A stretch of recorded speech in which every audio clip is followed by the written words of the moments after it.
Assalamualaikum warahmatullahi wabarakatuh. Kami dari kelompok Siklus Fosfor akan mempresentasikan hasil kerja kami. Saya Inka Maharani Dio. Saya Keisha Yola Sangaji. Saya Dimas Hajilata. Saya Muhammad Bagas. Saya Abdan Mahya. Saya Mahendra Iskandar.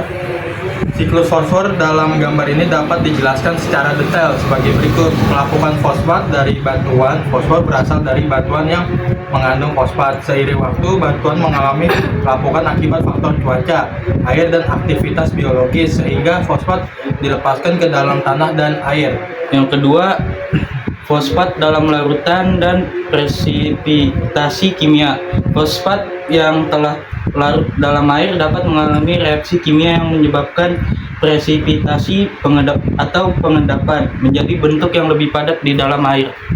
Dan yang ketiga adalah pengendapan dan sedimentasi. Fosfat yang tidak langsung digunakan oleh organisme akan mengendap bersama detritus atau sisa-sisa makhluk hidup di dasar perairan dan membentuk batuan fosfat baru melalui proses sedimentasi.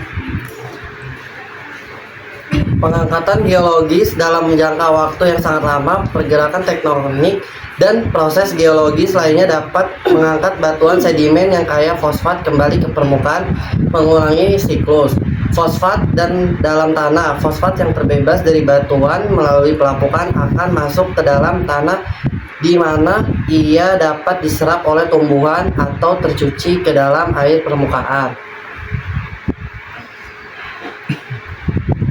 Selanjutnya ada penyerapan oleh tumbuhan. Tumbuhan menyerap fosfat dari tanah sebagai nutrisi esensial untuk pertumbuhan, pembentukan DNA, RNA, dan ATP. Selanjutnya, transfer ke hewan. Hewan mendapatkan fosfat dengan memakan tumbuhan atau hewan lain. Fosfat digunakan dalam tubuh untuk berbagai fungsi biologis seperti pembentukan tulang dan gigi. Selanjutnya ada penguraian oleh mikroorganisme. Saat tumbuhan dan hewan mati, dekomposer seperti bakteri dan jamur menguraikan sisa organik mereka, melepaskan fosfat kembali ke tanah agar bisa digunakan kembali oleh tumbuhan. Selanjutnya ada pencucian dan aliran permukaan. Sebagian fosfat dalam tanah bisa tercuci akibat hujan dan terbawa oleh aliran air permukaan menuju sungai, danau, atau lautan, sehingga kembali masuk ke siklus air dan sedimen. Siklus ini menunjukkan bagaimana fosfor terus berpindah dari batuan, tanah, air, tumbuhan, hewan, dan kembali lagi melalui proses alami yang berlangsung sangat lama. Kesimpulannya, unsur penting bagi makhluk hidup yaitu fosfor, terutama dalam pembentukan DNA, RNA, ATP, dan membran sel. Siklus fosfor berbeda dari siklus biogeokimia lainnya karena tidak memiliki fase gas yang signifikan.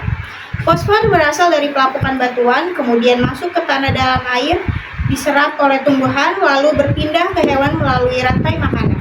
Setelah organisme mati, fosfor kembali ke tanah atau sedimen melalui dekomposisi. Siklus ini berjalan lambat dan bergantung pada proses geologis seperti pengangkatan batuan dan erosi. Sekian presentasi dari kelompok kami, kurang lebihnya mohon maaf. Wassalamualaikum warahmatullahi wabarakatuh.